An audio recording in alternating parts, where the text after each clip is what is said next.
nutrients, oceans in decline, not danger, disaster in real time. Put out the fire, ooh, put out the fire. Metafoodians rise, this is your power. And here in India, one truth stands the same.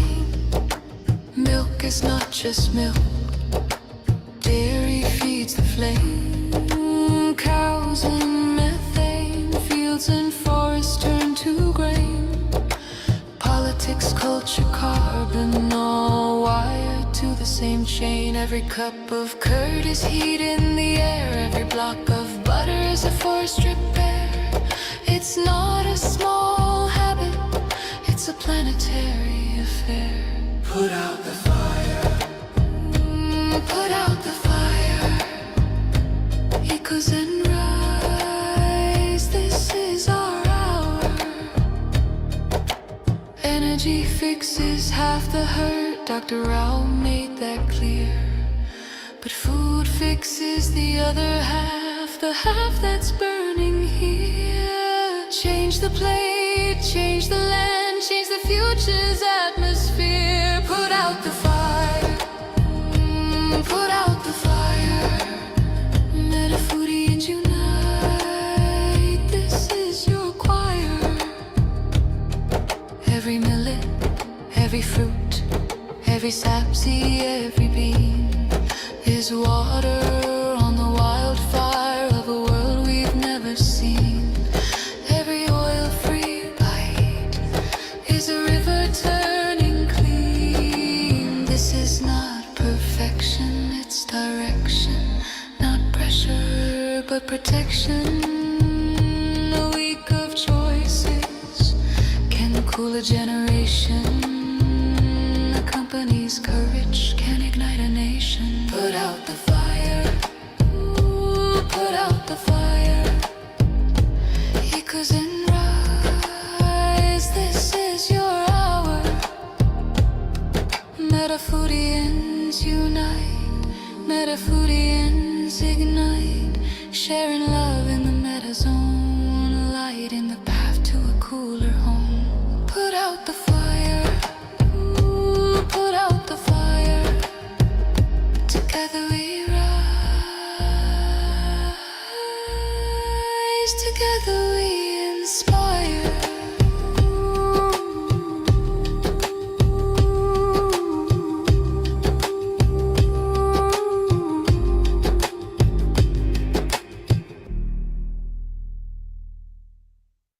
Welcome to the Planet B podcast, where truth, transformation, and faith converge.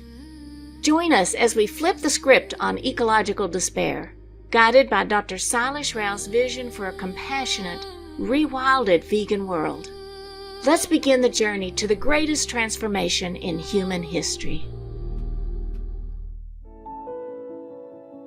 Hi, everyone, and welcome to episode 18, The Need for a Spiritual and Cultural Transformation.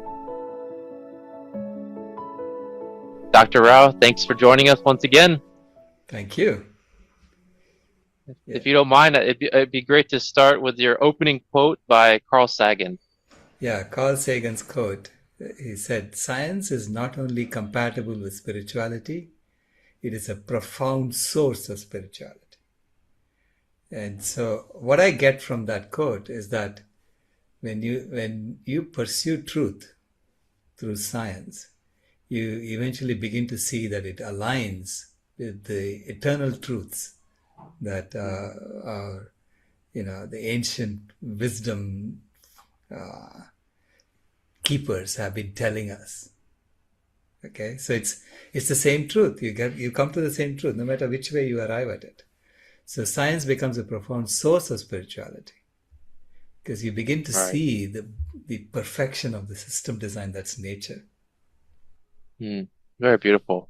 So at the beginning of chapter 18, you state that animal husbandry is not only the leading cause of climate change, but biodiversity loss and ecosystem collapse. So, Dr. Rao, why are we still talking about fossil fuels then? Well, that's where I use Gus Peth's quote, right? Gus Hmm. Peth was saying that if you ask scientists, please solve these problems, they could have done it. We could have done it, long time ago. So Right. he said, I used to think the top environmental problems were biodiversity loss, ecosystem collapse, and climate change. I thought that with 30 years of good science, we could address these problems. But I was wrong. The Hmm. top environmental problems are selfishness, greed, and apathy. And to deal with those, we need a spiritual and cultural transformation. And we scientists don't know how to do that, right? Now, Hmm. Gus Peth is one of the top environmentalists in America. He was the founder of the Natural Resources Defense Council, and he was the Dean of Environmental Studies at Yale University. So he knows what he's talking about, and I'm saying those three problems that he stated were the three problems that the UN identified in 1992 at the Rio summit. Climate change was actually the third problem. The first was loss of biodiversity. The second was the ecosystems collapse, meaning desertification. So they formed three conventions: the Convention on Biological Diversity, the UN Convention to Combat Desertification, and the UN Framework Convention on Climate Change. So that was Hmm. the third one, right? Now, initially, they were all meeting every year. And then I think in 1995 or 1996, they decided they're going to de emphasize biodiversity loss and ecosystems collapse. And those are going to meet only once every 2 years. And climate change, we're going to continue meeting every year. So this is why it's COP31 for climate change. That's going to happen in Turkey this year. And it's COP16 for biodiversity loss, COP16 for Hmm. desertification, UNCCD. And so why did they get de-emphasized? Because there it is very obvious that animal husbandry is the leading cause. You cannot argue Hmm. against that.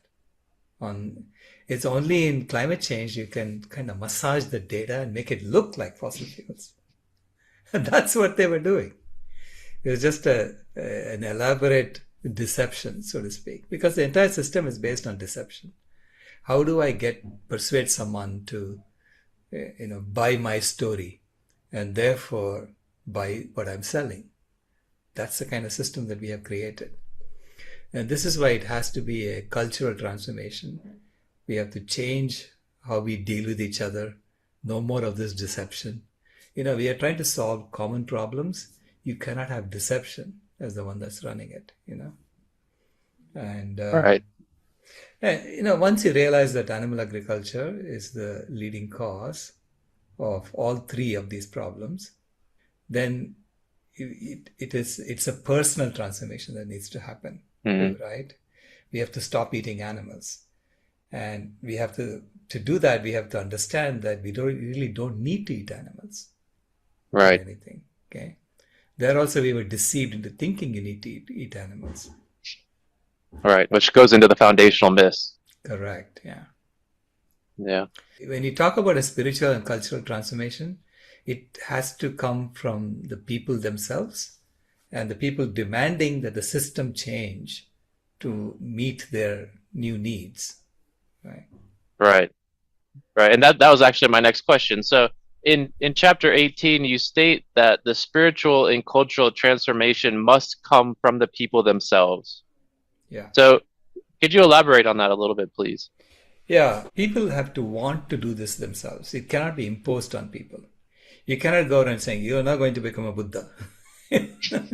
No, it's not through force you make people change, right? Yeah. Yeah. System driven by fear is driven by laws and prescriptions. You cannot do something, you have to stay in this lane. So they give you all these rules. But a system based on love is based on freedom. Love always comes with a choice. So you have the freedom to choose. And so you have to tell people, this is the truth is you don't need to eat this. You'll be perfectly fine without eating it. And by eating it, you're causing global hunger. By eating it, you're causing the planet to die. Do you still want to eat it? Now, I'm not going to help you go kill the animal for you, right? That's up to you if you want to do that. But Right. again, right now we are in a system that kills the animal for people, right? So, and to have a system like that, you have to create hunger. Otherwise, no one wants to go and be the guy who goes and kills animals for food. Right. So you have to make them hungry in order to make them work in slaughterhouses.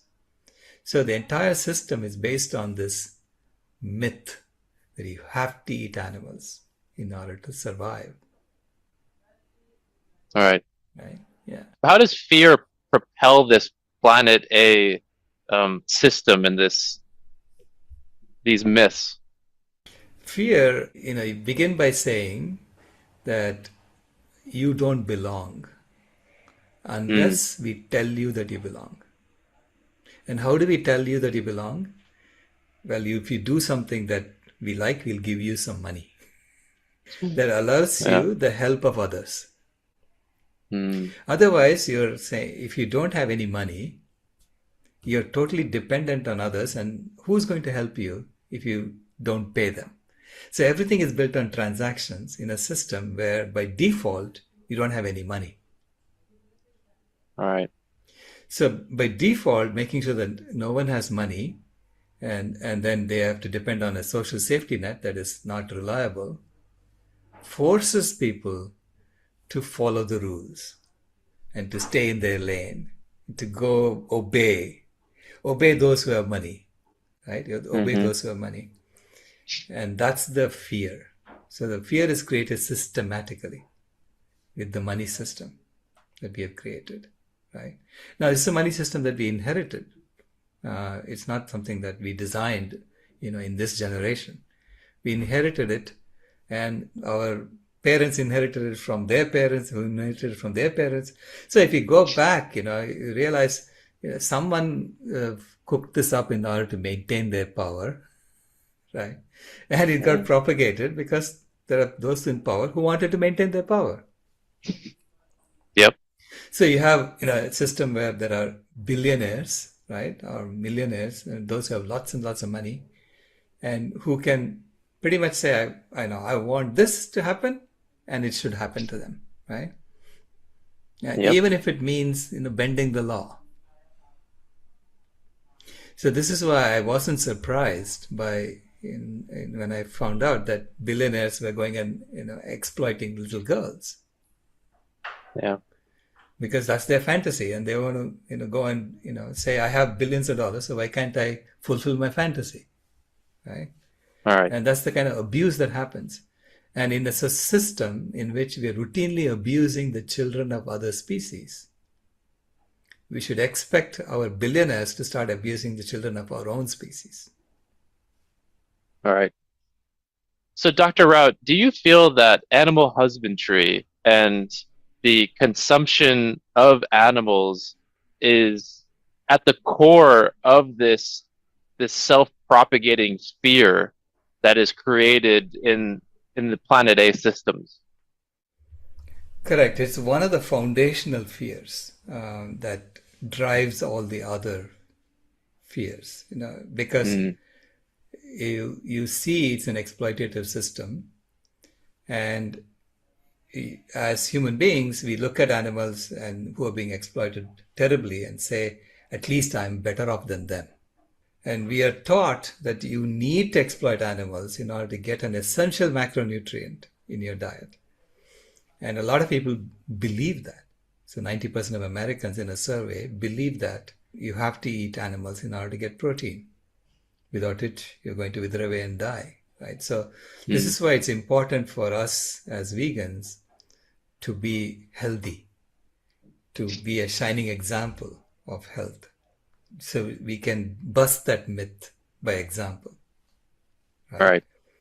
But fear drives the system, making sure that you don't get any money unless you do what the master wants. Anyone with a lot of money is a master, right? They're going to say, I want this, come and deliver it to me, and I'll give you money for that. So that's how it's a very transactional system that we have created, okay, in which it's driven by fear. People work because otherwise they may not be able to eat.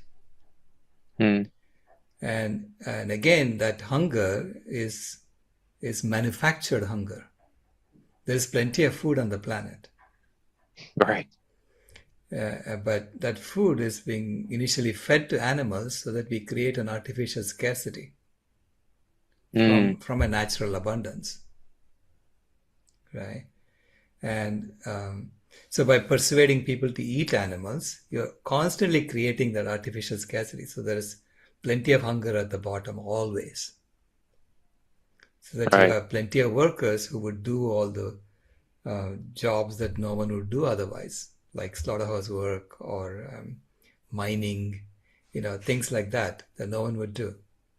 You have to understand the history of this, because when the Industrial Revolution started in the 16th century, and India was part of the British Empire, okay, people in India did not pay for food. Food was always free because it was growing everywhere. Why would you pay for something that's growing everywhere? Right? Yeah. It's an abundance, and therefore, what the colonizers found out is that it's impossible to make Indians work for things. So you had to create an artificial scarcity to begin with. So that's when they instituted these collectors in districts. So they divided up the country into districts, and they had district collectors who would go and collect grain from people, from farmers. So they would tax villages in the same grain, collect the grain, put it in trains, and take it and store it in warehouses. So they started controlling the food. Wow. And only then they could get the people to work. So they got Indians to migrate all over the place, right? So this is how Indians got to be in Fiji, in West Indies, in South Africa. All of that was to do work, for labor. And it was through hunger, through deliberate hunger. So we have records now from when the English East India Company gave away their control to the British government, to the British Crown. Then the British Parliament kept records. And in those records, we know that there were 25 famines between 1857 and 1947, in 90 years. Wow. That's crazy. And over 60 million Indians died of hunger in those days, okay, during those famines. Now that's about 750,000 people dying of hunger in India alone per year on average.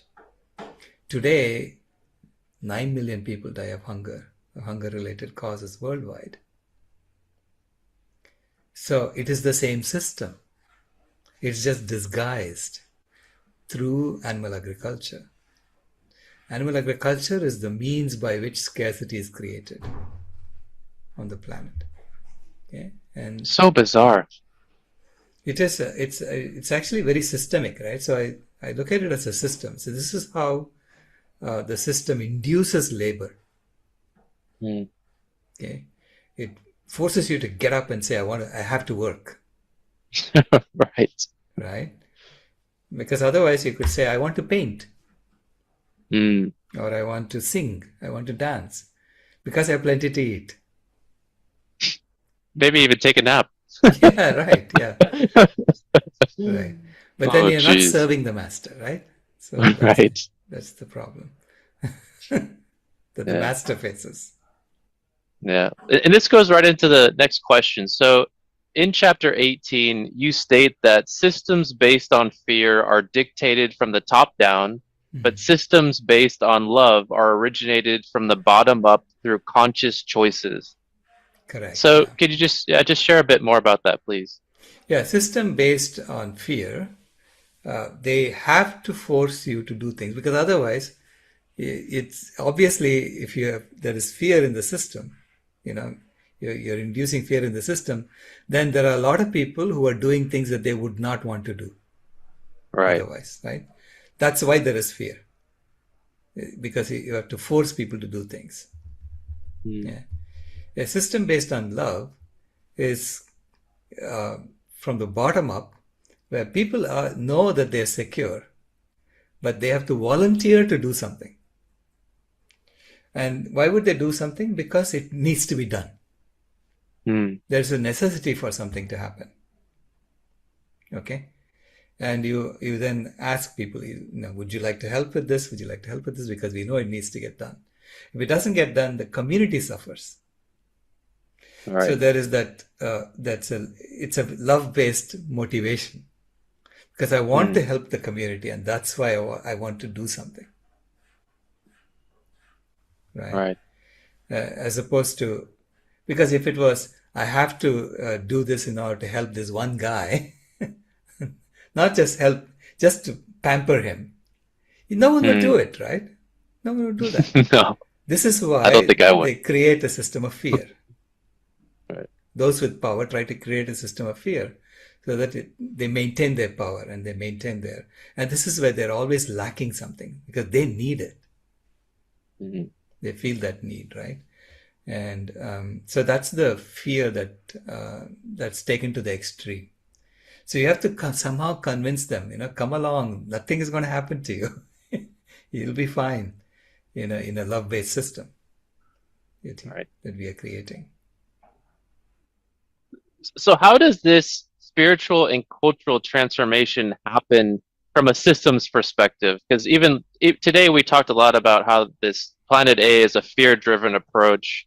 And what does this bottom-up culture of love look like on Planet B? So we have to create a system around volunteerism. So I've seen smaller examples of this where people say, I go to Sadhana Forest, where Olga walks around with a pad and says, this needs to get done this week, and who's going to volunteer? And people raise their hands, and she gets enough volunteers every time, right? And things get done. Okay, you see that happening at a small scale like that. Now, how do you now formalize it and create a system in which volunteerism gets things done for the community? So you imagine a bulletin board on your phone, an app that says you belong to this one community, and these are the things that need to get done, and so many people are volunteered to do this, so many people are volunteered to do this, but there is a lack here. Right. So you would choose to go and say, okay, I want to volunteer for that.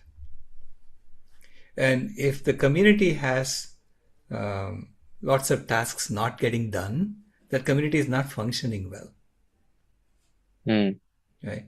In a community that functions well, everything gets done, and everyone agrees that these are the tasks that need to get done. Right. So you have to create a participatory governance system, and you have to create this formal system for volunteerism, right? And making sure that, so all the systems have to transform. So the food system has to be, it's not about I'm going to make you hungry unless you do what I tell you, which is what the Planet A is based on, right? I mean, just think, it's been going on for hundreds of years, and it's almost invisible to us. Yeah. That hunger is used as the means to drive labor in the system. Yeah. Do you see this? So on Planet A, all of the structures are very hierarchical, where we are in a way, as you said, like serving the master. Do you see on Planet B it having this hierarchical structure, or is it more level? It's much more flattened out, is what I see. Because basically, a hierarchical structure is how you systematize selfishness, greed, and apathy. Right. Okay. So you have to now create a structure for systematizing selflessness, generosity, and activism. That's The beautiful. opposite of the three. Hmm. Right, and we have to experiment with that, because remember, this system that we have today was built over hundreds of years, or maybe even thousands of years. Okay, Hmm. so it's honed itself. It knows how to force people to do things, All right. right? And so we have to now start experimenting and creating these new systems. But you can pretty much understand it's a game we are playing. Hmm. Right? So I see the currency system as part of the game we are playing, and it's a game that drives this. All right. Right? So it's like Monopoly, right? Once you play Monopoly, and at the end there's one person who has all the money, and then what do you do? Everyone Right? else is broke. Everybody's broke, and everybody becomes the servant of that person who has the money. Right? Right. So that's where this planetary system is headed towards. Hmm. Right? As So inequality keeps increasing, that's where it's headed. right, and it's a wonderful segue into in this chapter you talk about how on the Planet A systems, selfishness and greed are handsomely rewarded, and that reward is usually a financial, and that's where this hierarchical structure kind of keeps going, really. What actions would be rewarded within the Planet B system, and how would they be rewarded? Well, it will be selflessness and generosity that gets rewarded. And basically, it's rewarded in the sense that you get to deploy more of the resources for the well-being of others, Hmm. more of the community resources. Or it's or you get promoted to be on a council that does that. Hmm. That allocation, right? So we have to sort of think about, how do you create systems in which those who are trusted, who really have the well-being of everyone, who are well along on that journey, have more resources to help others, to help everyone, and no one is left behind. So there has to be a universal basic income so that everyone All right. feels secure. Okay, so this is ensuring that no one is inside the hole of the donut. Right. And I say, go back to the food system that used to be there in India, for instance, where no one paid for food. Hmm. And it was all healthy, whole foods, because whatever was growing in the trees you could eat, right? So healthy, whole Right. foods were already available for everyone. The food system fundamentally codes the culture of our civilization. If the food system is built on cruelty to animals, built on hunger for human beings, and so on, that's the culture of your civilization. If the food system is based on generosity, you're giving it away, and it's all healthy foods. No one is conning you into eating things that make you sick because they're making money off of you, right? All right. So you are now creating a new culture in the food system itself. So I say, this is why I've been promoting food healers, saying we need to make sure that healthy food is free to everybody. And Right. I've been calling on temples and churches to come together and make that happen. Like the Hare Krishna movement, where Swami Prabhupada started that. He said, I think within a few kilometers of every Hare Krishna temple, no one should be hungry. Hmm. Right? That was his. This is why they give out free food. The only thing I would add to that is make it healthy. Make it a whole food plant-based meal. All right. Could you talk a little bit about food healers, about that program? Yeah, the whole idea of food healers was to create an app where you can say, I'm going to serve food on this day, and anyone can join the app and say, I want to start an event where it's serve food on this day. And anyone can come and eat that food for free. So I was expecting churches and temples to use that app so that people know where to go to get healthy food. All right. no matter where you are, right? Because people should not be deprived of healthy food. That's how the current system works. We want to create a system that is good for everybody. We have to create a food system in which healthy food is given away. Yeah. By default. Okay.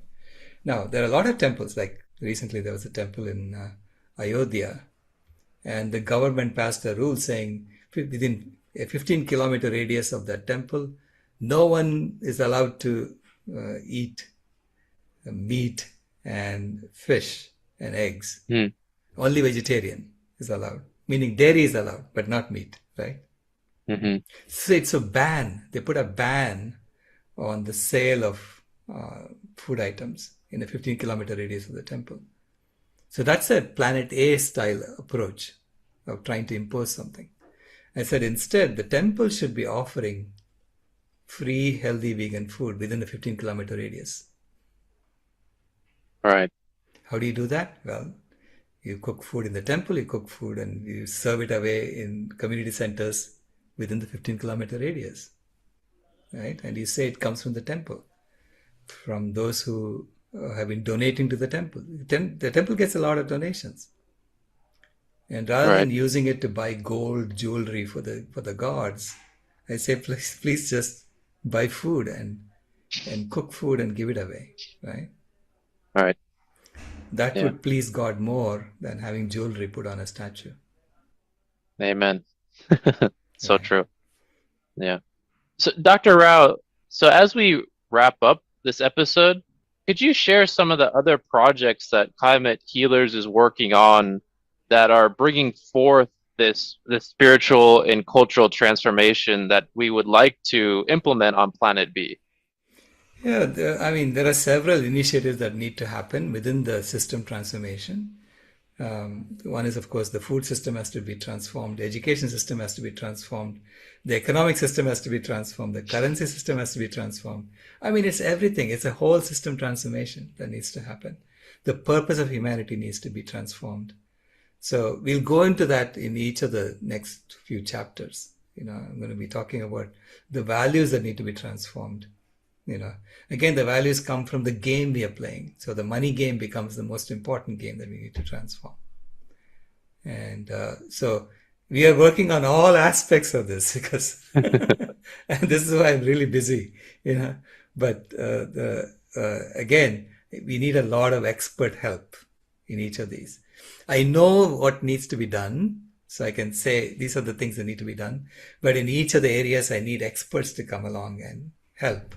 Right? Or it could be AI that becomes the expert now, right? To help out. Yeah. Because we need to do a complete revision of the curriculum in engineering colleges. Because to me, it's human engineered systems that are in conflict with the life support systems. Right? And these are human engineered systems. So which means you have to re-engineer all the human systems to be in alignment with the life support systems. This is not a nice to have. It's absolutely essential for us to live on this planet. Okay? It's the greatest transformation in human history. Correct. And it's an engineering transformation. It's primarily an engineering transformation. And so I'm trying to get my engineering colleagues to understand that, that there's a lot that needs to change in our profession. It is a wonderful time to be alive, and we're moving into Planet B, and we encourage everyone to come and help out. It's fantastic. Thank you. Awesome, Dr. Rao. So as we wrap up episode 18, is there any final message you'd like to share with our audience today? Hold on and come along with us for the ride. Okay, it's going to be exhilarating. Awesome. Well, thank you so much. Thank you, everyone, for joining us today. Next up, episode 19, we'll go into chapter 19 of Dr. Sailesh Rao's book, There Is a Planet B, and the title is From Climate Heating to Climate Healing. Thank you all so much for joining us, and we look forward to seeing you again soon. This has been a podcast from Planet B, where stewardship means care, not control. If you haven't moved here yet, we thank you for visiting.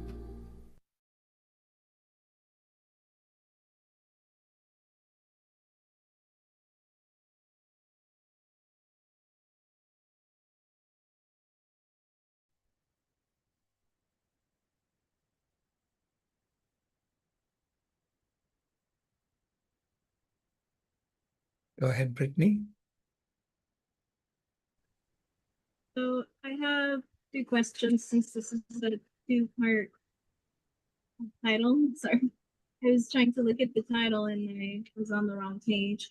So let's start with the first question. It's about the spiritual rewilding because I hear it thrown around a lot. It started with VCOP, but the AI also brought it up without me even saying anything about it. Do you have anything that you know about it? Oh, spiritual rewilding. Yeah. It is a return back to the way we were. Yeah. So deconditioning ourselves spiritually. Absolutely, I agree with you. What does it have to do with rewilding? Hmm? What does it have to do with rewilding? Rewilding is restoring it back to the natural state. That's what I consider it to be rewilding. And we get conditioned on planet A, to follow the code, the operating system on planet A. And so that's what schooling is all about. That's what our parents and our teachers teach us, right? So they tell us this is how you should be. So they program us, so to speak. And rewilding is about saying, okay, that was the programming, and now I can, take a different programming and I can spiritually rewild myself. Doesn't sound like rewilding. It sounds like reformatting. Well, So rewilding meaning going back to the original natural state. I would picture vegan rewilding to be tapping into natural instincts that we have towards seeking out certain foods and certain directions because whenever you watch vegan activists, they'll say, well, when you are a kid, you seek to help out animals, but then that gets trained out of you. So there's some, natural tendencies that we tend to have. And so maybe the spiritual rewilding is trying to take those tendencies that we used to have that got trained out of us and remember back to when that happened and then go back to those natural tendencies. So is this kind of what we're thinking of? Because I feel like when we have natural tendencies, we kind of take off of plants through foraging and maybe caring for animals and stuff like that. Yeah. No, it's for most of us, that's a natural tendency. But then some people have natural tendency to hurt things too. So we have to kind of, guide them out of that too. Yeah, but I For heard most that of us, it'll was be mainly yeah. Yeah. Mhm. Yeah, Yeah. they say it's mostly taught the, being bad. Oh, sorry, I cut you. Now, I was saying, statistically, we know that roughly 0.5% of the people are psychopathic. And I don't know how they got to be like that. But there is a tendency in humanity for pure evil in that sense, right? And that's not good for society. So it's why there is this, attempts to change that. But you don't do it through control. What I'm saying is you can do it through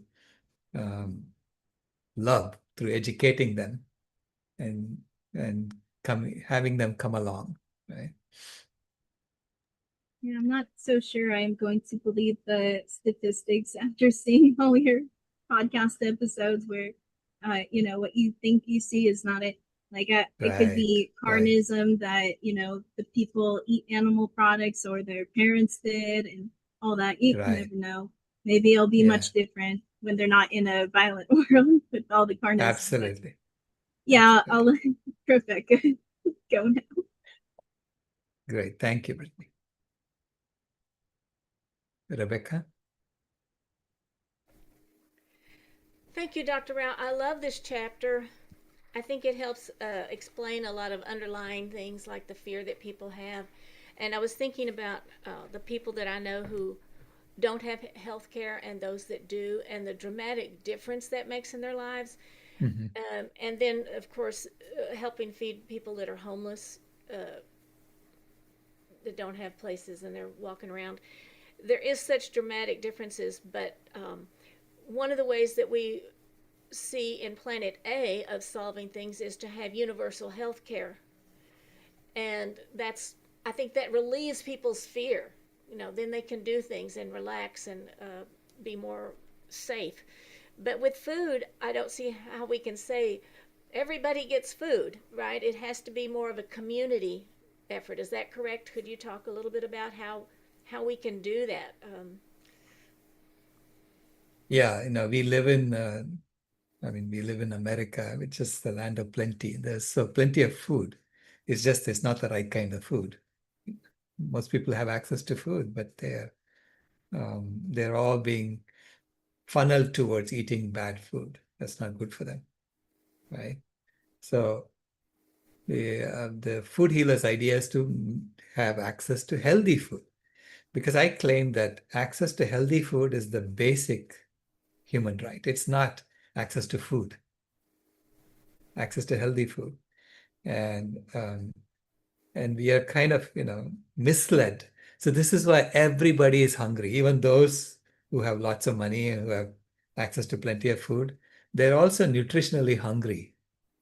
Their body is saying, hey, you haven't eaten enough because you're missing fiber in most cases, right? Right? 96% of Americans don't get enough fiber. And so their body is telling them, hey, eat more because I haven't found nutrients yet. And this is the reason you get obesity.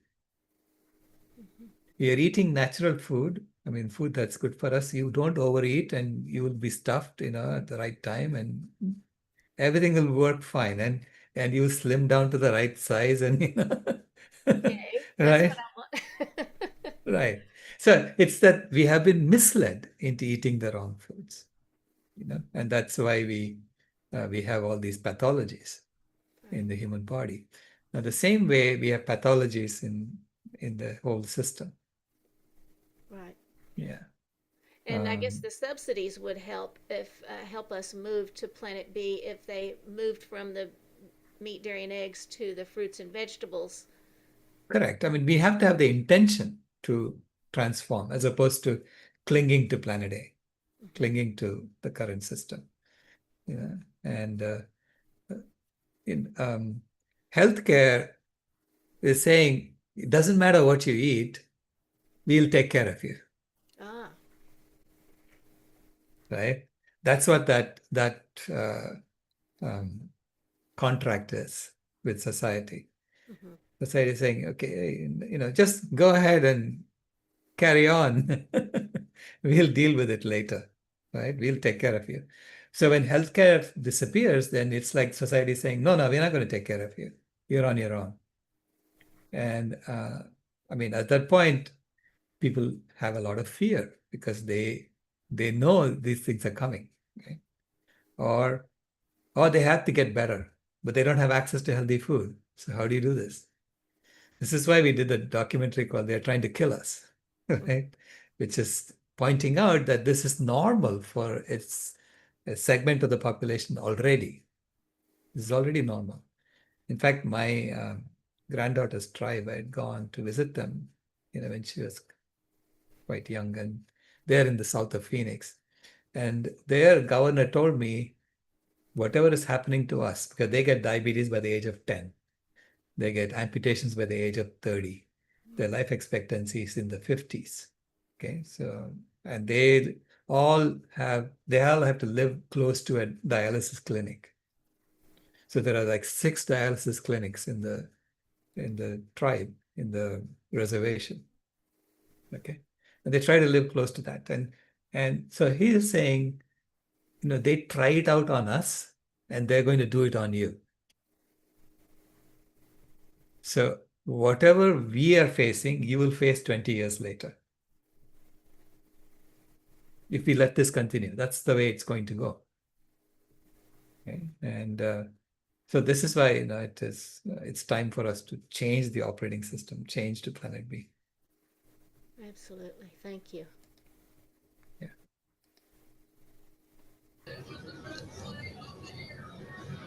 Hi, Dr. Rao. I didn't catch the very beginning of that part where you were just talking about the amputations by 30, and it's a tribe reservation. Is that in the U.S.? Is this Yeah. and This is in the US. and this is the kind of food that they're giving to our native tribes, or are allowing, Right. having them in that area? And oh man, I didn't realize it was that bad. Wow. Well, I was just thinking that when I started thinking about rewilding, at first I was just thinking of trees.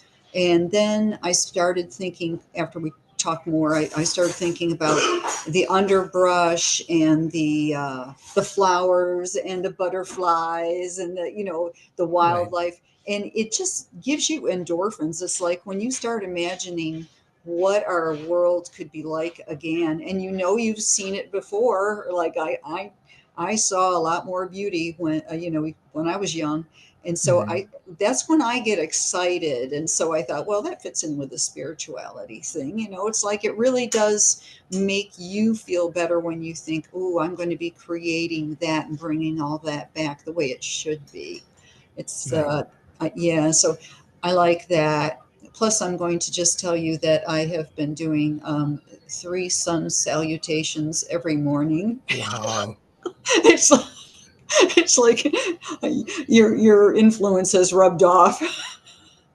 Awesome. I just let you get a kick out of that. Thank you, Barb. Oh, you're welcome. Yeah. No, we'll get into that self-transformation chapter. I think it's 22, 21 or something like that. Go ahead, Jenny. Hello. So I have a question I've been thinking about. It's not necessarily like on this chapter though, but I was hoping I could ask it. Sure. Um, I just wanted to get your thoughts, like from a financial perspective, like are there like actionable steps I can take now? Like, let me give you an example. So previously, like when I thought of like veganism, I didn't really think about like the shoes I wore and like the leather belt I'm wearing and things like that. But I'm aware of those things now. And so, what I've tried to tell myself is like, I'm not going to throw away the leather things that I have, but when I do need to buy something new, I'm going to look for an alternative. Um, and so I was just kind of wondering about like, the financial system, like, in one of those pictures you show up, it's like Fidelity and Vanguard, like Right. they're the purse holders, but like, you know, where I work, my 401k is like, in these places, I'm like, I don't want to say I'm forced into the banking financial system, but kind of feel like we all are. Like, so I was just wondering, Right. like, do you have like like kind of like okay, I'm not gonna buy a leather belt, I'll look for something else, like like how do you think about like being trapped in the current money system, and Right. is there Yeah. like small things that I can do to like like not move out of that lane, but just like something like smaller I can do? Right. Now, I'm not going to give you financial advice, okay? It's Okay, up to yeah, you to right. Yeah. decide what you want to Yeah. do. I'll tell you that what I do is, I am assuming that this needs to transform by the end of this year, okay? Why? Mm, That's what my data is saying. In all my analysis is saying this transformation needs to happen very, very quickly and exponentially. It has to become like something that people just say, okay, that's it, we are going to go. We're going to go pick up buckets and start pouring water. So, and when you know that, so when I know that, I'm basically liquidating my 401k, whatever I had, and I'm just using it for this purpose. Okay. I'm not suggesting Mm. you should do that too. Okay. Mm-hmm. But that's what I do because I Mm. have to have the courage of my convictions. Because if my data is saying this, why am I keeping it in there? Right? Mm, I see. So, Mm-hmm. so this is what I have been doing for the last 15 years, right? So I've been trying to deploy my resources Mm. towards creating Planet B, creating this new Mm. world that we are in, right? So um, but it's a very personal decision. You have to decide, are Sure. you sure about this, right? This is what's going to happen. Mm-hmm. And so I'm not telling you to do anything, okay? So this is what I do. Yeah, no, yeah, that's clear. I was just thinking, like, as we get closer to Planet B, it feels like our whole financial system needs to be unwound as well. And so, Mhm. like, It may that feels dissolve. like another, or dissolve, sure. But Yeah, it, yeah, like, yes, dissolve or unwind. I don't know. Like, yeah, dissolve feels like right, right. it just happened like World War III versus unwound sounds like maybe more structured, but Hmm. yeah, okay. Well, that's Yeah, a I good was just point, Jenny. curious. Oh, Yeah. okay. Yeah, do you mean like unwound, do you like the definition of unwound are you thinking, or like the dissolve, like just a drop from like a dropout, like a No, implosion? the system typically, because the system needs to keep growing. And so it will typically want to create a major war, do a lot of bloodletting, and because that destruction is very lucrative. Okay? Mm, The destruction causes a lot of economic activity. If everybody is involved in this and everybody is doing rah rah rah, I'm fighting this for my future and so on. yeah. And then the rebuilding also, it's a lot of economic activity that happens. Now, that was the old model that was used Mm, in World War I, World War II, and so on. And then there has been like continuous wars since then, pretty much, right? But now, we have reached the end of that. We've reached the limits of that. And so now there is this push to have you know, I mean, the drums of war is, you can hear it mm, already, the drum beats of war. And uh, if we go that route, it's going to be horrible for everybody, not only mm-hmm, for human beings, but also for all the animals and for the life support systems of the planet. And I don't think it can take it. Okay. mm, So I would say the Venus syndrome is almost a dead certainty if we continue going down this path. Right. mm. So instead, we need to be what you called, what did you call it? You didn't say dissolve. Unwound, Unbound. unwound. Yeah. Yeah. Yeah. We have to sort of say, okay, here are some of the resources that we have on planet A. We're going to deploy it towards building planet B. So this is what I'm writing right now. So I'm in the process. I'm sitting in India. I'm writing furiously the guide to planet B, a guide to planet Mm. B, which is going to be, it's scheduled to be published at the Oxford Literary Festival on March 25th.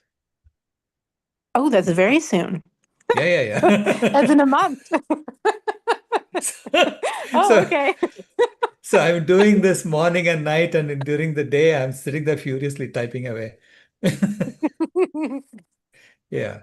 But fortunately, Okay. I've written a paper on it, and so the academic paper has become like the foundation for the rest of the material that I'm writing.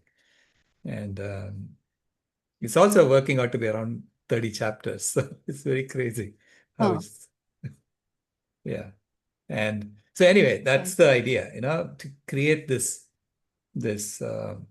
guidebook on how do you Mm, unwind planet A and deploy it towards planet B.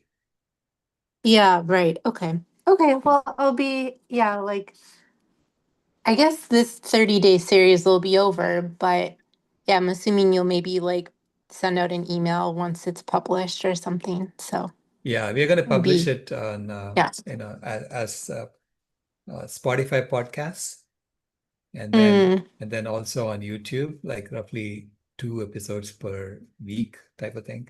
Because if you put everything out there, it just overwhelms people. Yeah. So we Right, need right, to do right. it Yeah. slower. And so hopefully by the end of March, we will have this, There is a Planet B, fully published on Spotify and on YouTube. And Oh, then no. I meant the new paper and the March the new 15 one. the, Oh, the yeah. new book will be published March 25th.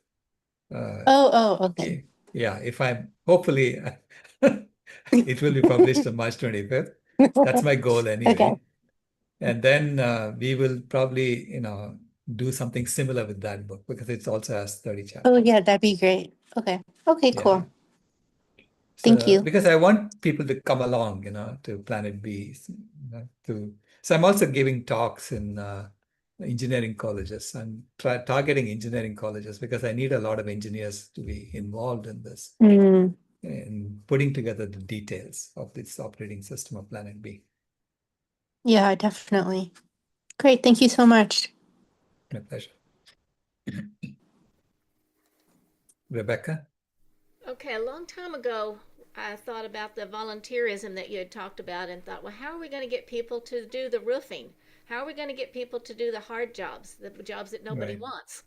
Mhm. And now I'm thinking, oh, we're not. I mean, unless it's really needed. And so the Right. roads may not get paved unless we have people who are willing to do that. And we're not going to do the mining because unless somebody wants to do that. So we are looking for big changes.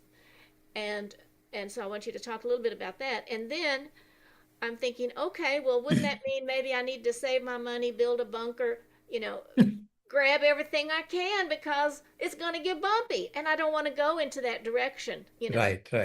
Yeah. That's what the billionaires are all doing. If you notice, as soon as you become a billionaire, it looks like you have to go build an underground bunker, right? So it looks like it's normal for all billionaires to build underground bunkers because they're billionaires in the current system, right? And they are assuming that this system will continue forever into the foreseeable future, right? And if that happens, there's going to be a lot of destruction because that's the only way this thing is going to continue because it's already beyond the capacity of the planet. So it needs to, conserve its resources. And it does that by wiping out a whole bunch of people. Right? So it's just normal behavior.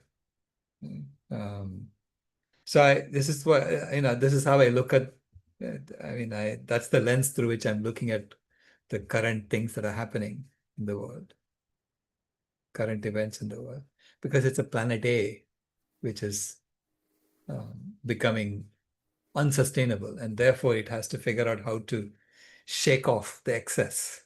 Mm-hmm. So And the excuse me, go ahead. no, and then, but we have to tell them, look, we don't have to do this all the time. There is a way to switch to a different operating system that is about climate healing and not climate heating and so on. So we can, we have to create an engineering team of 8 billion human beings, all working towards rebuilding planet Earth and assuming a true role as the thermostat species of the planet. Mm-hmm. So that's the story I'm trying to get people to accept. Mm-hmm. Well, and I feel and see the generosity of people. I donate my money to this. I see people donating their time and their money, and so that feels good, and that's part of Planet B. Right. Um, I also claim, so this is an empirical claim I'm making, is that when people are healthy, they want to do things. Okay. It's only when you're not healthy that you want to go lie down somewhere and, have someone come and feed you stuff. Right. So the goal is to get human beings healthy. And we have to create a system that normalizes health and makes human beings healthy. Okay. And this is why lifestyle medicine is so important in Planet B. lifestyle medicine is the basis of Planet B.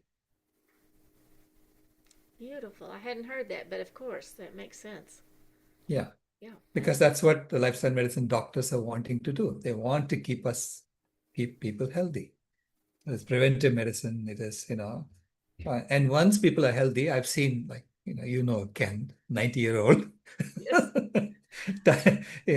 I mean, basically, he's busy all the time. He's working on Make Delhi Breathe Again. And I know another gentleman, who's organizing my talk for next week in Mumbai at his alma mater, which is the Institute for Chemical Technology. So I'm going to be talking to a whole bunch of chemical engineers, and I'm telling them, hey, guys, you have to change your curriculum, right? Right. That you cannot keep assuming that you have an infinite sink for toxic waste. So you have to completely rethink our engineering education. So that's my message to them, and so I'm going to be talking to them about that. And it's organized by an 87-year-old alumnus of that, Right. who's full of energy. Why is he full of energy? Because he went whole food plant-based. I'm every morning I see Ken and he's jumping jacks. He's doing all kinds of things with the Find Your Why class that Abhinav Right. Ubuntu told us about. If you haven't considered looking into that, there he is every morning Right. going. Yeah, it's Yeah. beautiful. Well, Yeah, I thank know you. about that. Yeah, I know Yeah, about yeah, it's beautiful.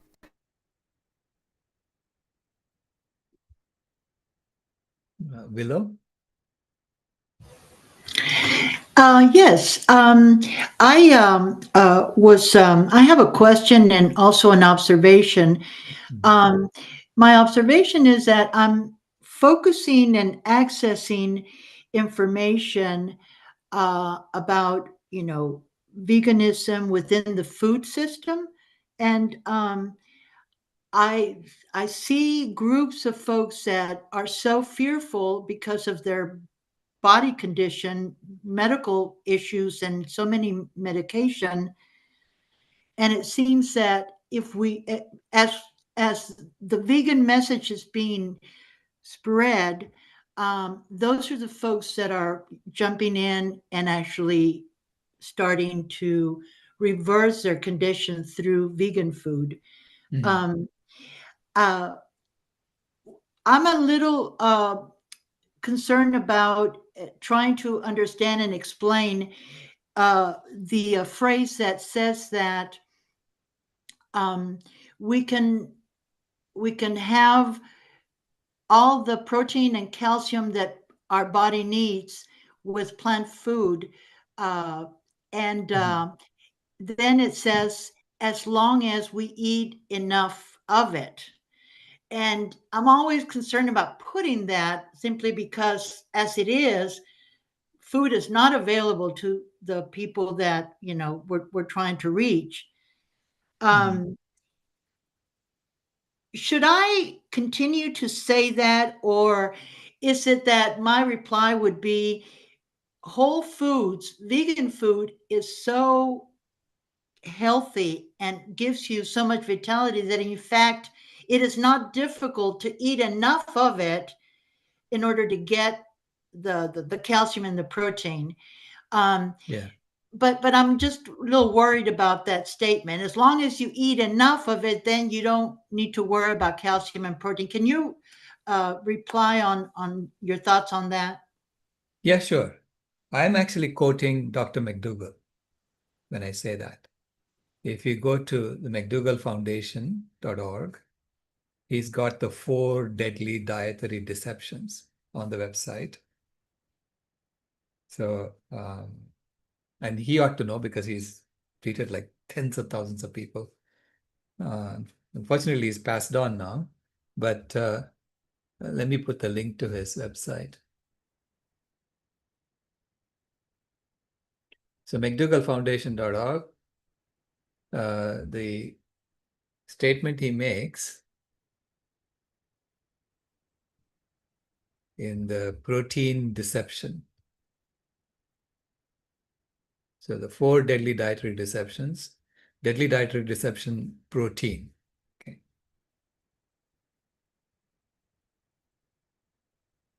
Oops, hold on.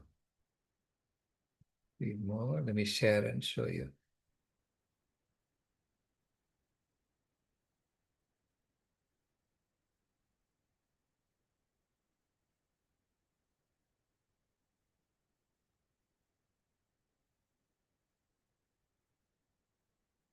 So this is an article as of November 1, 2021. Okay. I mentioned protein and you echo meat. Animal foods, especially beef, are marketed for the high protein virtue, the unique position. The truth is all natural plant foods contain enough total proteins and individual amino acids to always meet our nutritional needs. May I say it again? There has never been a case of protein deficiency ever reported to occur in humans on natural diets. We can readily observe that plants meet the protein needs of the Earth's largest animals, elephants, hippopotamuses, giraffes, and cows.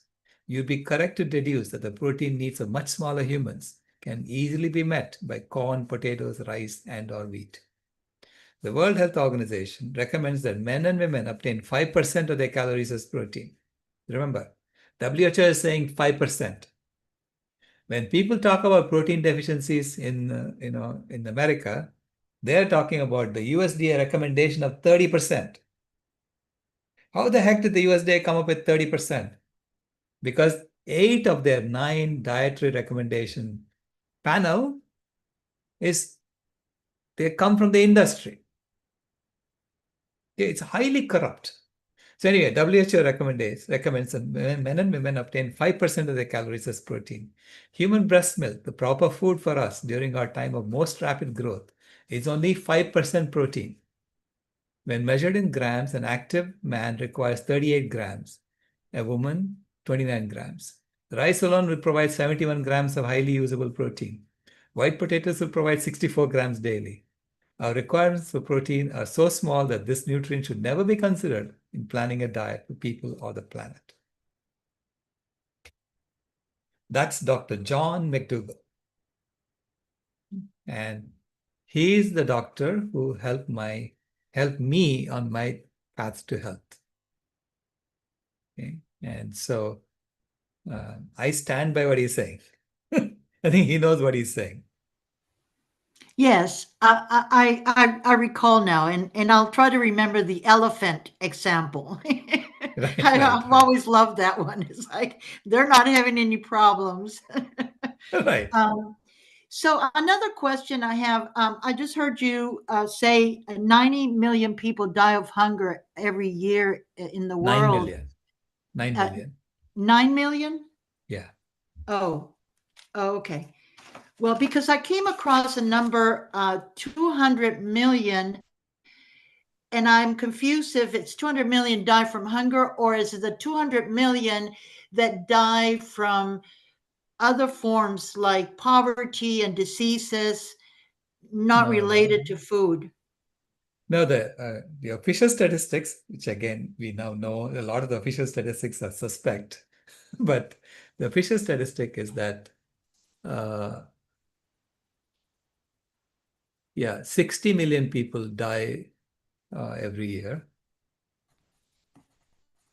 And total is about 60 million. Oh. And about 130 million are Hunger. born. No. Hunger is only 9 million. Total. So 9 million from hunger. Hunger is 9 million. Yeah, hunger and hunger-related causes. Okay. And 30 million is from chronic diseases, avoidable chronic diseases. 30 million diseases, yeah, avoidable. From avoidable chronic diseases. 30 million. The total is about 60 million. Okay. Whoa, my numbers were okay. All right. Well, I'll see about that. And one last question. As we access information, it feels to me that veganism is growing. I don't know, maybe, we see more products available in the mainstream stores and such. But then I'm also hearing, including in the chat tonight, that, and I've heard it again before, that people that are vegan reverse and go back to eating animals. And I'm wondering if you have any opinion on that as to why that might be happening. Yeah. Thank So you. roughly, in fact, the statistic is roughly 85% of the people who try to go vegan go back. So 87? 85% of the people. Okay, Okay. go Now back. that's the statistic. That's actually a few years old. I don't know what it is today, but Wow. approximately 85% of the people go back.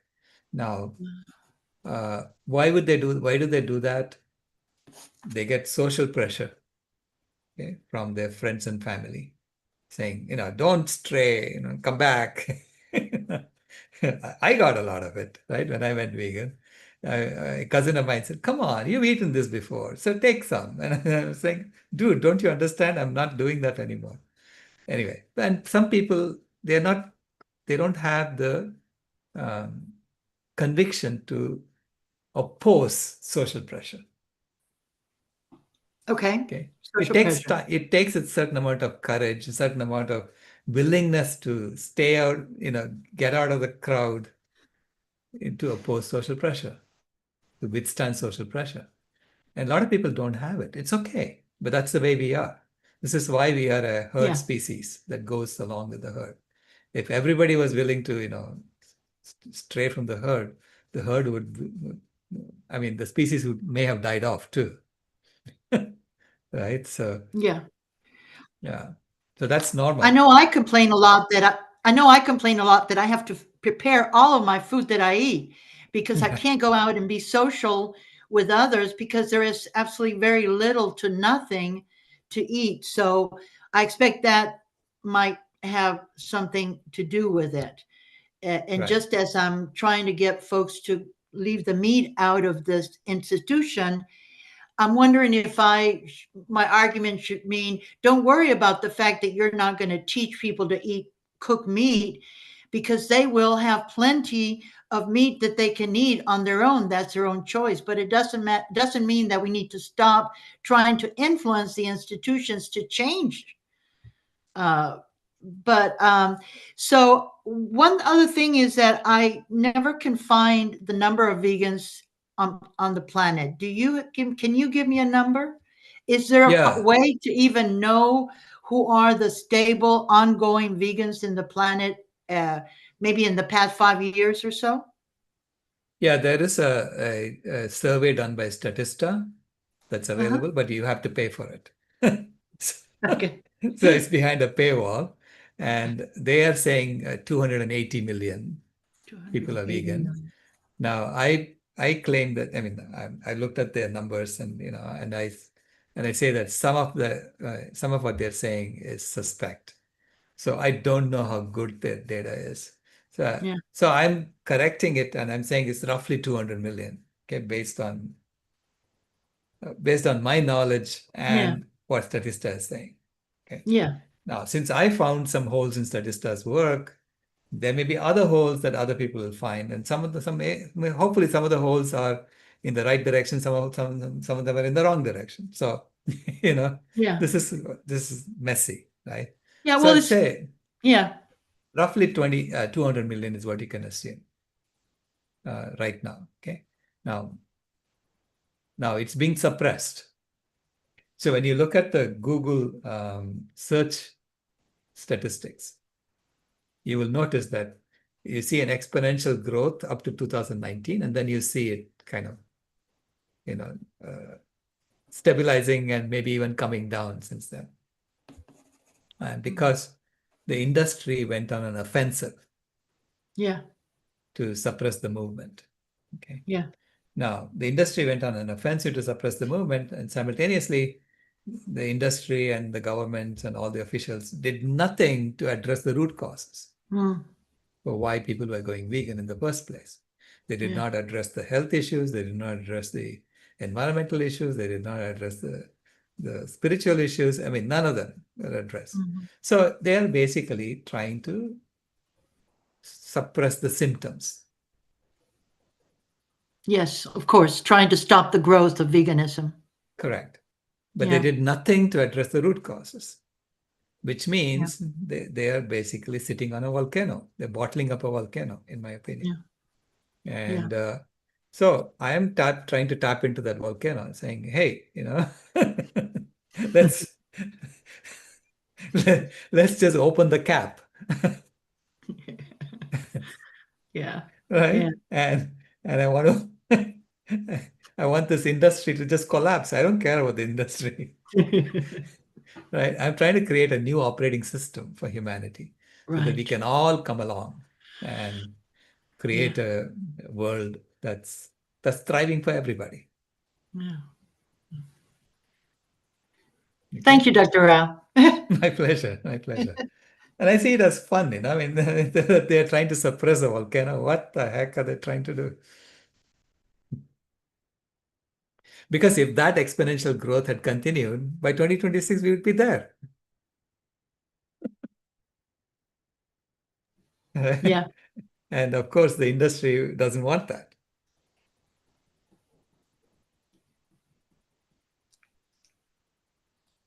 Brittany? Thank you. Sure. Barb, you go first. Barb? Yeah, sure. All right. Well, that's fitting because I'm replying to Willow as far as the statistics, because some have come out recently, and they've said that vegans are eating less meat, vegan meats and less alternative meats, and therefore veganism is dying. I mean, I saw, and it's like, it's not that at all. It's like after a while, we just learn to make things ourselves, or we prefer things ourselves, and or maybe due to the fatter issue, or saturated fat or something, we're cutting down on some of those extras, and so we're still vegan. It's like I think that that's some of it. And yeah, they made a big deal of it the past week, all about, oh yeah, it's dying because we don't see as much meat being sold, and it was just the two, Impossible is sold less, and Beyond sold less, and it's like, it very shallow reporting, I have to say. Yeah, I wrote a blog about that recently. Okay. In response to actually not just reporting, but even our own community, right, is repeating that. Oh, okay. And I was saying, we shouldn't be repeating that because you are amplifying their story.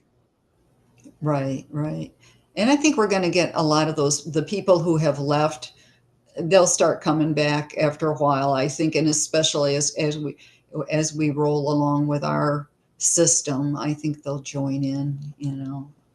Right, absolutely. In fact, the fact that the 85% of the people have gone back, meaning there is a huge reservoir. So if let's say 200 million people are vegan today, it means that 7 times that much, like 1.4 billion people are waiting, right? Or 6 times Exactly. as much, right? And so 1.2 billion people are ready to jump and be vegan as soon as everybody says, hey, that's the right thing to do. Okay. Right? And when will they say it's the right thing to do? Well, we have to tell them, look, if you don't do that, you're going down the chute. Why would you do that? Doesn't make any sense. Right? So let's fix this. Let's get real. Let's get real on this planet. Okay. There's only one planet that we have. We don't have any other planet to go to.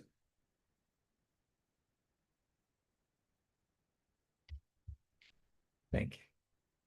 Brittany?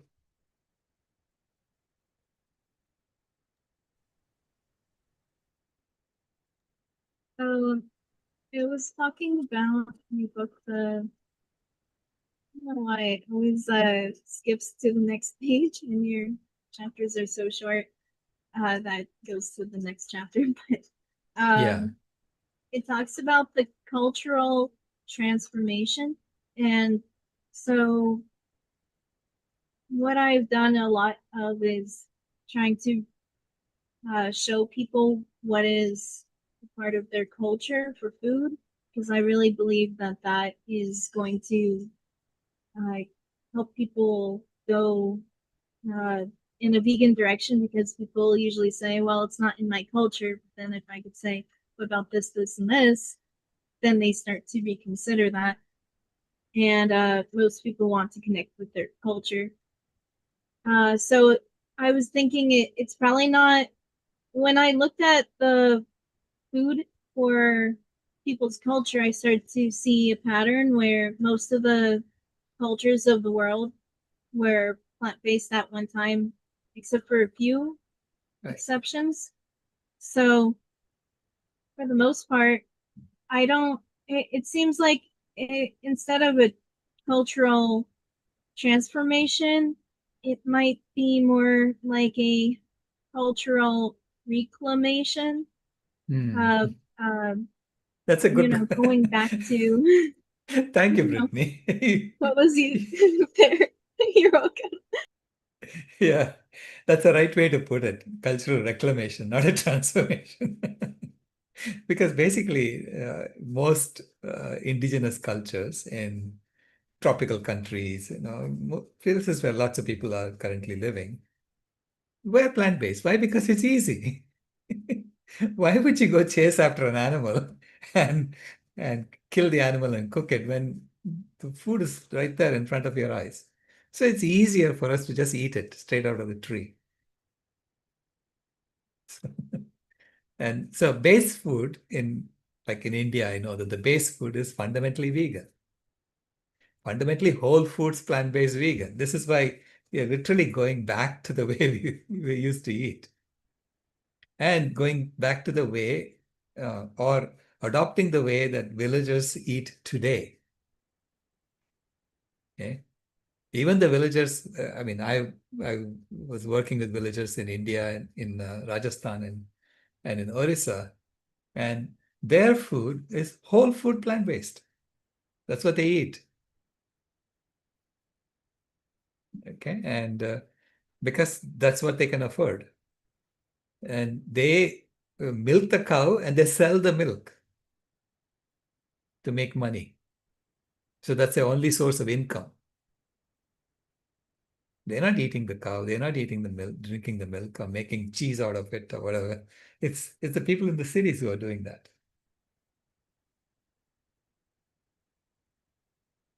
Now they do value add. Some villages, they sit there and they churn the butter and they sell the butter because then they make more money out of it. And then they take the rest of it and they use it, they eat it. Okay? That becomes their buttermilk. They eat that. But most of the people in the villages are whole food plant-based vegan. This is why the women can walk, 5 miles carrying 40 kgs of food, 40 kgs of firewood on their head. So they're so strong.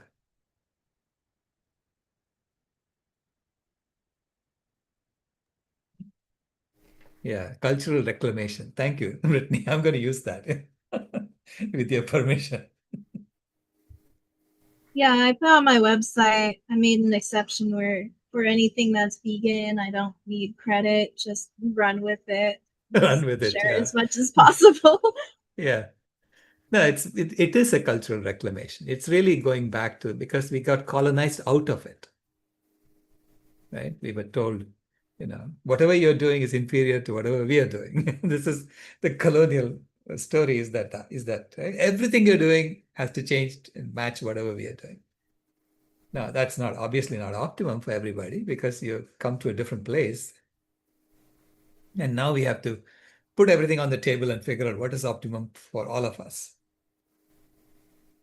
And be prepared to throw away your cultural, some of your culture that doesn't work anymore. So it's not, we've always done it this way is not the right way to choose the future.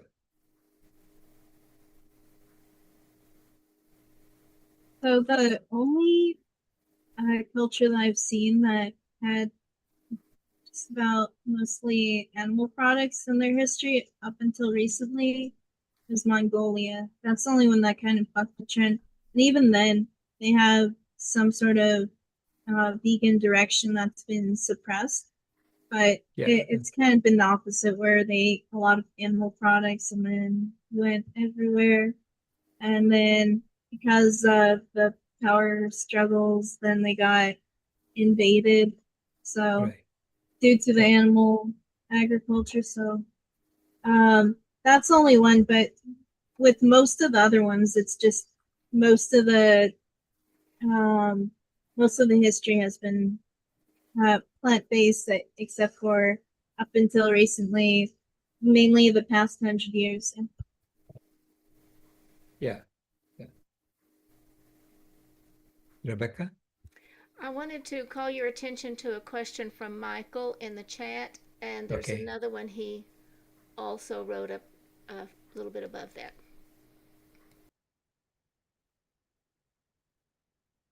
Oh, yeah. The Dalai Lama's introduction of meat and other animal products in his diet starting over half a century ago. What extent that changed the consumption patterns in Asia among Buddhists globally? I haven't studied that in depth, so I cannot answer that directly. But I have actually gone and protested outside the Dalai Lama's one of Dalai Lama's events, saying, stop consuming animals unnecessarily. But that's not compassion, because he's talking about compassion.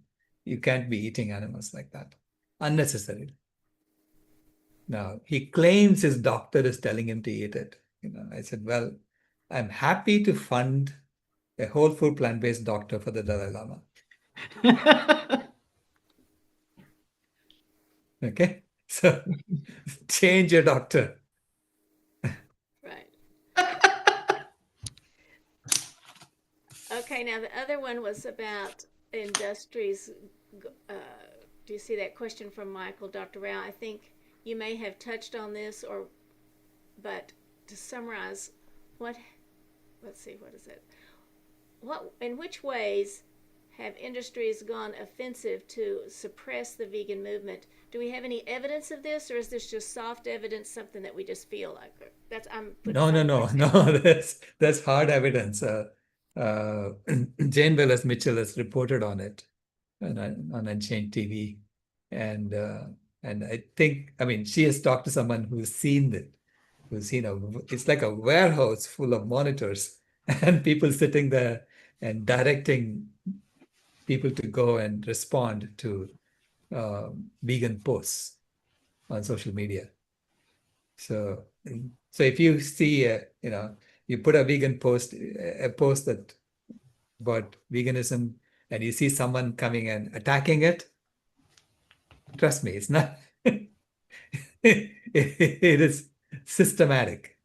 So these people are, they are very systematic, and they're paying like $18 an hour or something like that for people to go and do this. There's even a master of beef advocacy. So they have an MBA that you can take, a 6-month MBA course. So it's very, very systematic. What's the name of the master's degree? Whatever? Master of Beef Advocacy, MBA. Master. Okay. Beef advocate. Yeah.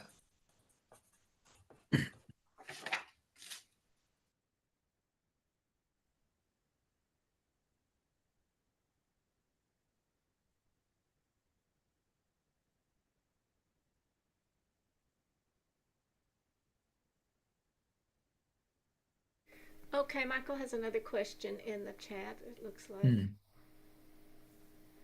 you see it there? This is a big question, but with attention spans becoming increasingly shorter, decade after decade, immediate gratification becoming an enshrined desire, all in all, short-termism mindset and outlook in life being so dominant in both business and personal domains of Western life, how can we impress upon others, or more so inspire them to snap out of this orientation? Seems most are in a suggestive state of mind, which is not helpful. when Yeah, manipulations in messaging are happening at every level and at such a constant rate? That's a good question. yeah. Well, you are aware of it, right? So he's aware of it. So when you're aware of it, and you can point people to what is happening, raise their awareness, and eventually, it's through awareness that we all change. And just as you changed, have faith that others can change too. Okay? I mean, I was also in um, sleepwalking through this culture until I snapped out of it, right? And I was thinking after I snapped out of it, what the heck was I thinking before? Right? Why was I doing that? So I completely sympathize with those who are going along with the flow. But now that the system is showing signs of pathology, I mean, obvious signs of pathology, it's not healthy right now, right? Everywhere. It's not healthy. And now I see, like, I mean, how they normalize unhealthy behaviors. Um, so they will snap out of it, just like we did. And like he had a question about India also, right? Yeah. Considering traveling to or through India. See, throughout India, the base food is vegan. Roti sabji, dal chawal, and idli sambar, these are all fundamentally vegan. Okay. So the base food is vegan. But in a lot of places now, if you go to richer places, they constantly put some ghee or cheese and contaminate it. But if you go to street food, most India's street food is vegan. And if you go to villages and eat, it's whole food, plant-based vegan. It's healthy vegan too, because oil is expensive in the village. See, the way the system works is that you get the raw materials from the villages, and then you bring it to a city, and you refine it, and you take it back to villages and sell it to them. So you go through a lot of hands. By the time it gets back to the villages, extremely expensive. And the villages are getting paid because they were the ones who created the seeds in the first place. So they're getting paid a pittance. So they're getting paid a pittance and they have to pay a lot. So this is why they don't have too much oil in their cooking. Yeah.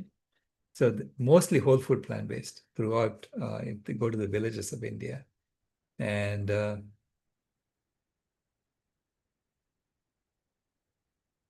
now I'm finding in the cities of India, I get access to healthy food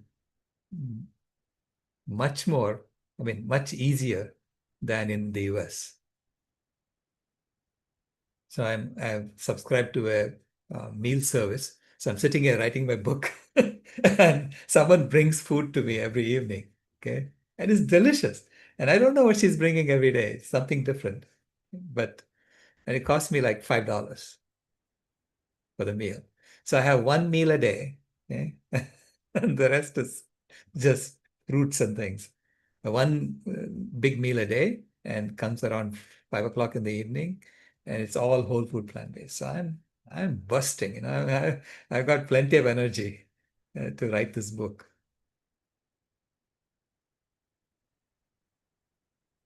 Joji, your Yes. hand is raised. Can you hear me? Yes, I can. Okay. First, I guess a comment about what is the term she used? Reclaiming the original Cultural culture. reclamation. Cultural reclamation.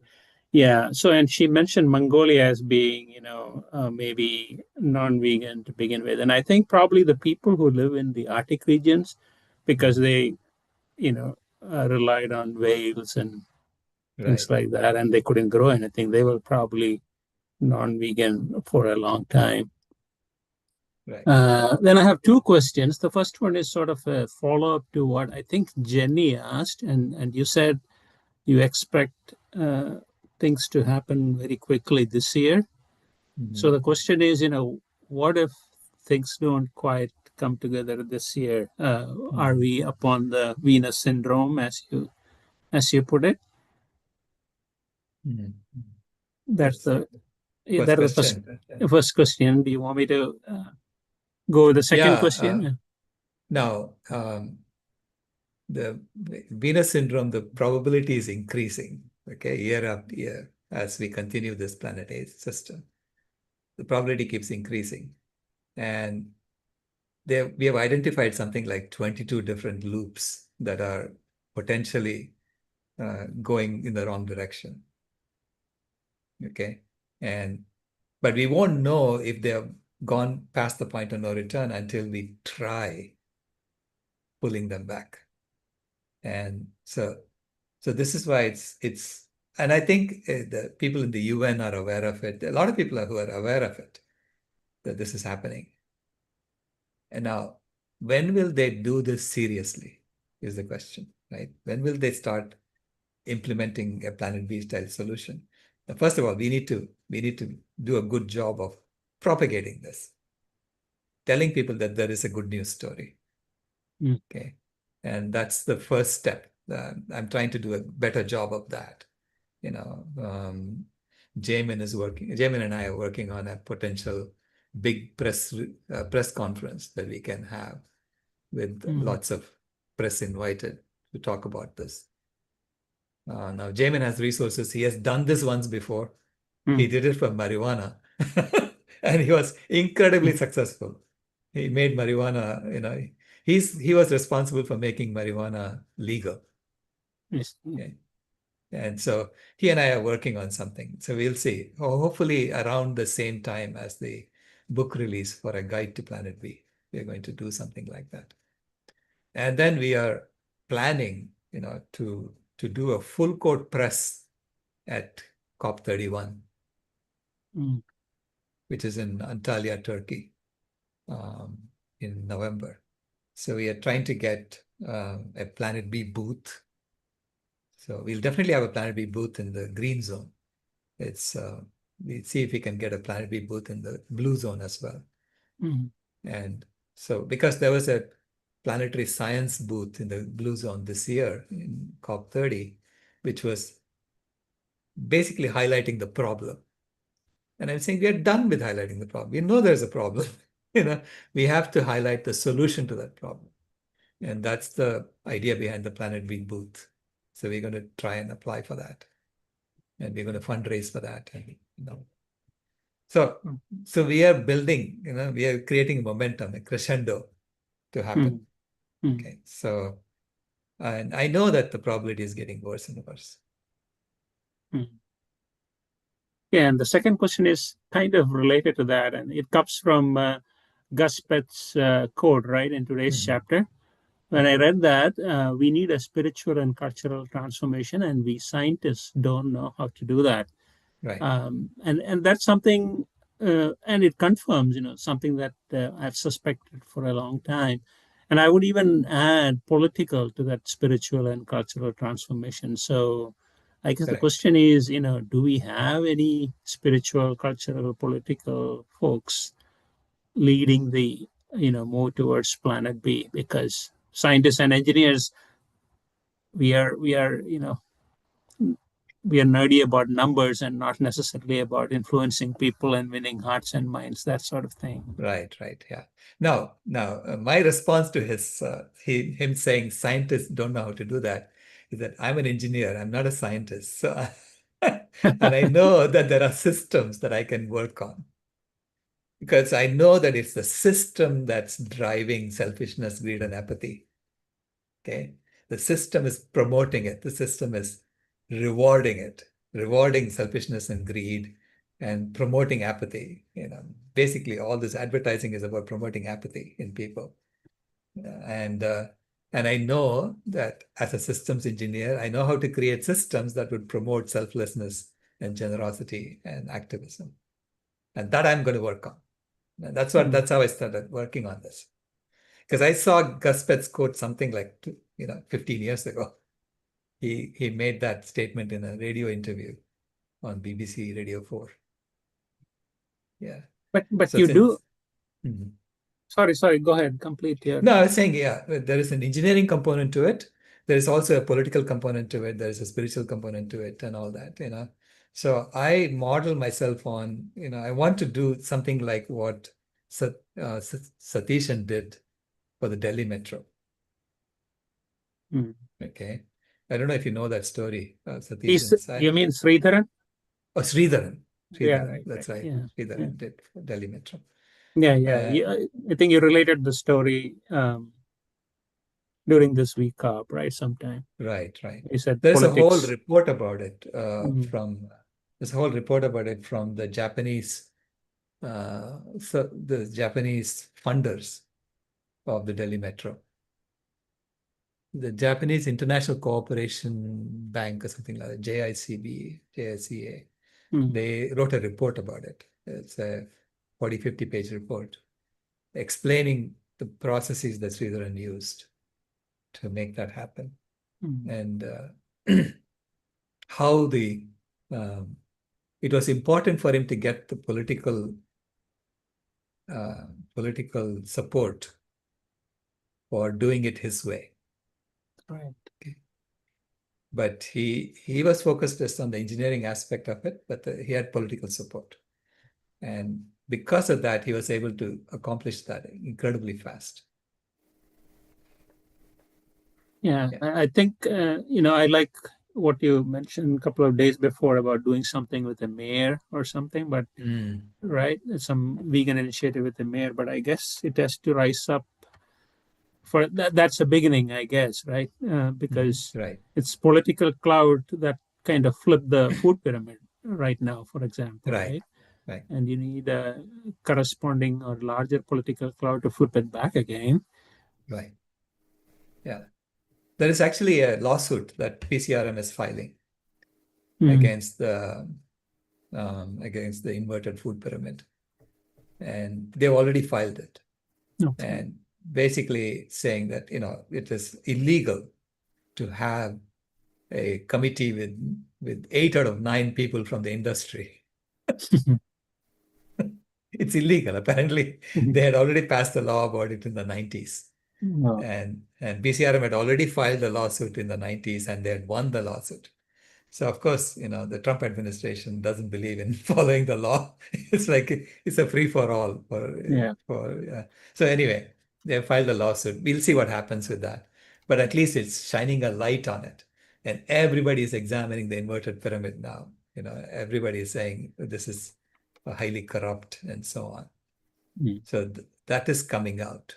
And we shall see if we can, because I use the correct pyramid from Marlene and Bill Tara, the Human Ecology Project.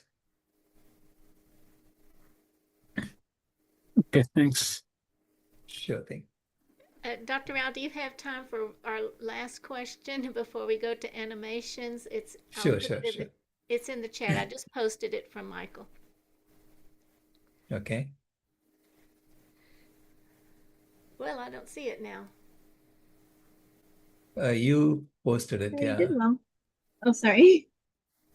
What phase have which industries gone on offensive? Oh, do you have evidence for that? Yeah, I do. I already addressed that. Okay, here it is. What do you find are the ethical and practical implications, health and other, for dogs, cats, and other common house pets being fed vegan diets throughout their lives as the default? People debate whether the animals would agree to the diet shift and supplemental necessities for life, with most saying dogs are natural omnivores and cats being carnivores, obligate carnivores. And your thoughts, please. Yeah. There's a whole documentary on that now on Netflix. And from my personal experience, both our dogs were vegan. They went vegan before I did. Mainly because my older dog had arthritis. He tore a ligament when he was just a year old on his rear leg, and he developed arthritis on that leg a couple of years later. So by the age of 3, he was limping. Okay. So we took him to the vet, And the vet gave this injection to help him stop limping.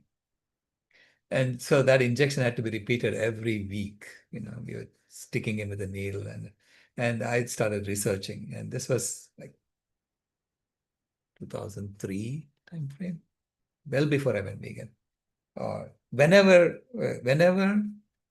VDog started in California, we were one of the first customers for VDog. So I ordered that because I found out that giving vegan food helps arthritis for the dogs. And so I started that as soon as VDog was started, whenever that was, I think 2003 time frame. And we didn't have to give him injections after that. He was able to walk. I mean, he wasn't running. He wasn't very active, meaning I would take him walking and he would, after about,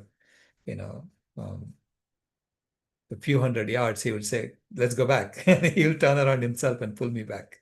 I'm done with smelling all this. And so, because his leg was hurting him. But then I took him swimming also. And so that's how we managed. And he lived to be 13 years old for a black Labrador, which is really very good. It's like he was a 90-year-old man when he died. So both our dogs were vegan starting that time. Okay. And I know they thrived on it. They did better on it than before they were vegan. Because we had all kinds of issues before they went vegan. He had not only arthritis, he also had irritable bowel syndrome, and he would throw up, and we had to change from this diet, this food to that food. And once he went vegan, there was no problem at all for the dogs.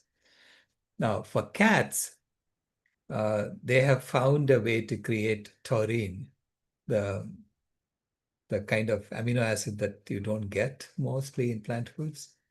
So they found a way to increase taurine in the food, and then have vegan plant-based food for cats that's available today. Okay, it's called Evolve.